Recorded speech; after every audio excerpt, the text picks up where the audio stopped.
Muito bom dia, meus amigos e minhas amigas da TV Atalaia, Organizações Walter Franco. Estamos aqui neste domingo na apresentação de mais um programa Batalha na TV.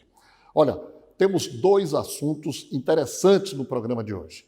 Iremos conversar com o professor Henrique Mendonça, que é administrador e especialista em psicologia da organização do trabalho. Vamos falar com ele sobre os novos costumes no período de pandemia e também pós-pandemia, a utilização do home office, etc. e tal. Conversaremos também com a professora Luciana Rodrigues, que é especialista em meio ambiente. Portanto, a partir de agora, estamos começando o programa Batalha na TV. Então, começando as entrevistas do programa de hoje, a professora Luciana Rodrigues. Bom dia, professora. Bom dia a todos. Professora, como é que está a questão do meio ambiente em nossa capital, em nosso estado? Então, Batalha, a questão do meio ambiente ela é uma questão muito complexa, né? Não existem respostas simples para as questões ambientais, mas principalmente no concernente a comportamento humano, a questão do lixo, que é um problema mundial, né? Nós percebemos que esse tipo de questão ela só se agrava. Então, nós temos problemas gigantes, né, de pilhas gigantescas de lixo por conta de uma série de questões que envolvem poder público, sociedade, a comunidade de um modo geral e o setor privado, né? Uhum. Não seria também, professora, uma questão cultural que a gente observa, por exemplo, em outros países, exemplo nos Estados Unidos, jogar uma baga de cigarro no chão e a pessoa for flagrada é multada, né? Aqui, essa semana, por coincidência, nós observamos, através das redes sociais, uma caminhonete na Avenida Ayrton Teles descarregando no meio da pista todos os dejetos que trazia. Não é essa questão também? Também, é uma questão muito importante, né? Preponderante se falar da questão educação, né? De toda uma população, mas que também vem carregada de outras coisas, como eu falei, né? A própria questão da política pública, no sentido de estar pressionando as indústrias para estarem produzindo menos resíduos, né? Então, isso perpassa pela questão do design de embalagens, porque se está disponível no comércio, eu vou utilizar. Agora o problema é você utilizar e depois você descartar de forma aleatória, como esse exemplo, péssimo exemplo que você acabou de comentar. Na realidade, a senhora não acredita, a senhora não pensa que a grade curricular deveria ser mais intensa com relação a isso? A gente sabe que as crianças nas primeiras letras têm noções de meio ambiente, mas deveria haver um aprofundamento disso? Com certeza. Existe a Política Nacional de Educação Ambiental também, que já vigora já há alguns anos, onde ela fala que a educação ambiental ela precisa ser tratada de forma interdisciplinar em todas as disciplinas, né, como fala o próprio sentido da palavra, porém isso não acontece, né? O que a gente percebe são ações esporádicas, como, por exemplo, vamos comemorar o Dia da Água, vamos fazer o Dia Mundial de Limpeza nas praias, mas nada de ação continuada, né? Então, para que a gente consiga reverter esse cenário, nós precisamos de uma mudança brusca, tanto na parte da educação, quanto na parte do comportamento humano e das políticas públicas, eu insisto, né? O Brasil gerou em 2018 79 milhões de toneladas de lixo. O brasileiro ele está gerando que tipo de lixo? Os mais diversos, né? Os mais diversos. E convém frisar que dessas 79 milhões de toneladas, 30% ou 40% destas poderiam ter ido para a reciclagem. E não estão indo, né? Porque existe uma desvalorização do trabalho do catador, das cooperativas, assim como das pessoas que insistem em não fazer a coleta seletiva dentro das suas próprias casas e dentro das empresas, né? Então, existe aí uma série de lapsos, né? de acontecimentos que não contribuem para que a gente avance nessas questões. O caso específico nosso, de Sergipe, de ser um estado, Aracaju ser uma capital litorânea, com as praias, isso aí proporciona a instalação de bares, de barracas na areia, né? E lá os dejetos, os caranguejos nem sempre são recolhidos. É um outro fator também muito ruim, né? Perfeito. E também uma questão importante que a gente pode falar... É bom. Tem nada melhor do que estar no sol, comendo caranguejinho, tomando refrigerante, tomando a cerveja. Quem bebe, né? Mas por outro lado... Não, independente de qualquer coisa, você movimentar a economia através do turismo, agora um turismo planejado, né, também é muito importante, convém frisar.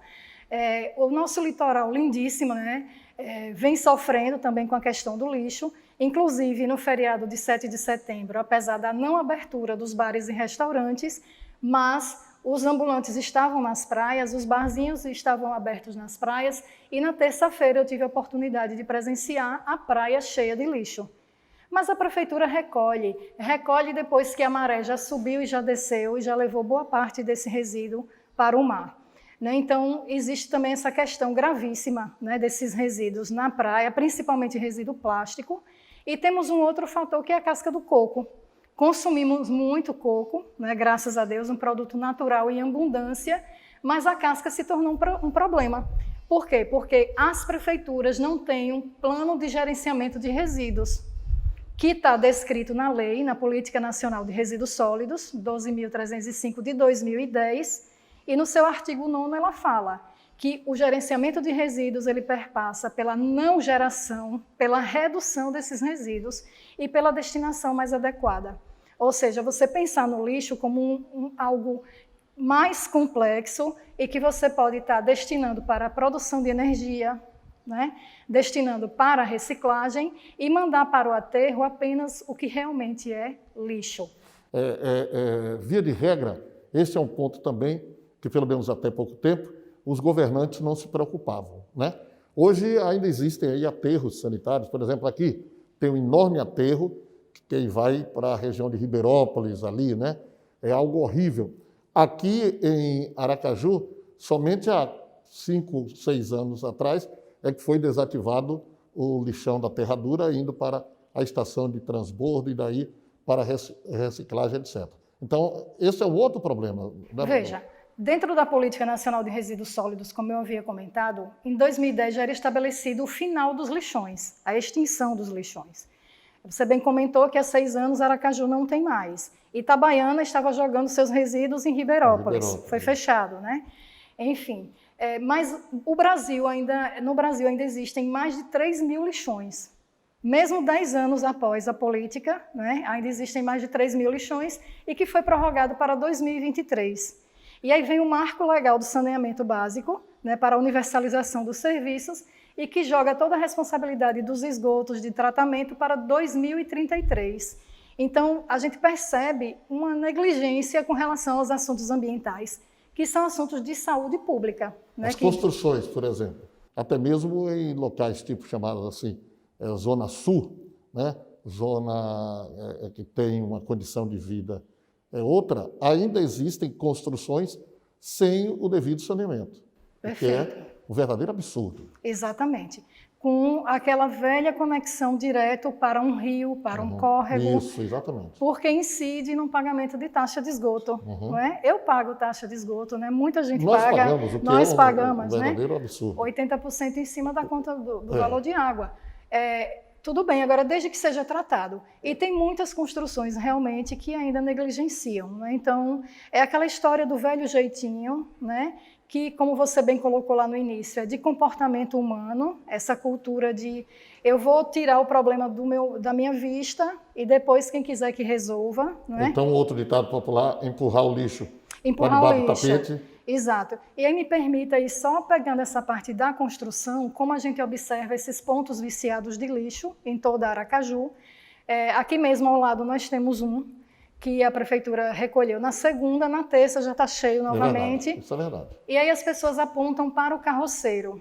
Aí eu sempre digo, gente, me perdoem, mas o culpado é quem contrata o carroceiro e sabe que ele vai jogar num terreno baldio, porque sabe que ele não vai levar para o lugar certo. Então, é uma questão de você se autoavaliar, avaliar suas ações e contribuir, fazer a coisa do jeito certo. Contratar a caçamba para recolher esse lixo resíduo adequadamente, né, da obra, enfim. E que as construtoras e as próprias construções individuais comecem a pensar mais que o tratamento do esgoto é importante para todos, porque é o efeito bumerangue, o que volta para a gente como doenças, né? E que as autoridades apliquem as multas, e a gente sabe que existem, né? Exatamente. Mas aliás, a gente sabe que existem aí dezenas e centenas de leis que não são cumpridas, não são Perfeito. levadas realmente na ponta do lápis como deveriam. A questão de sujar a cidade e descartar lixo em local impróprio é uma dessas, né, professora? Exatamente. Então, só que braços para fiscalização a gente percebe que não existe, né?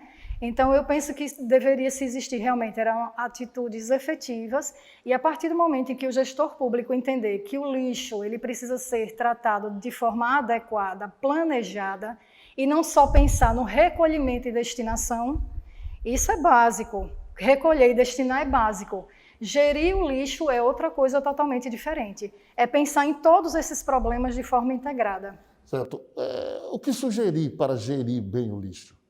Esse plano de gerenciamento de resíduos sólidos, como eu havia comentado, que já é previsto na política nacional, né, desde 2010, e que esses gestores eles tenham essa compreensão de que é preciso se analisar a dinâmica da cidade como um todo. A gente não precisa esperar o problema acontecer para vir resolver depois. Um exemplo bem prático é aqui em frente à Cinelândia, que virou uma praia super bem frequentada, né, todos os finais de semana, e que vem gerando esse acúmulo de lixos. E cadê a solução anterior para se resolver esse problema? Se é visto, se é um ponto turístico, se está todo mundo vendo o que está acontecendo. Então é isso, é antecipar. E, como você também já bem colocou, em outros países que já estão dando exemplo de tentar zerar o lixo, né? A partir da educação da população, do comprometimento das indústrias, né, da política pública funcionando. Então, é todo um arcabouço de ações que precisa estar convergindo para que a gente consiga diminuir a quantidade de lixo em todos os lugares que nós vamos, né? Muito bem. Professora Luciana Rodrigues, foi uma satisfação muito grande a sua participação aqui no Batalha na TV, neste domingo aqui pela manhã, ok? Muito obrigado, hein? Nós que agradecemos e vamos fazer a diferença, né, começando por nós mesmos. Muito bem. Vamos chamar um rápido intervalo e voltamos já já.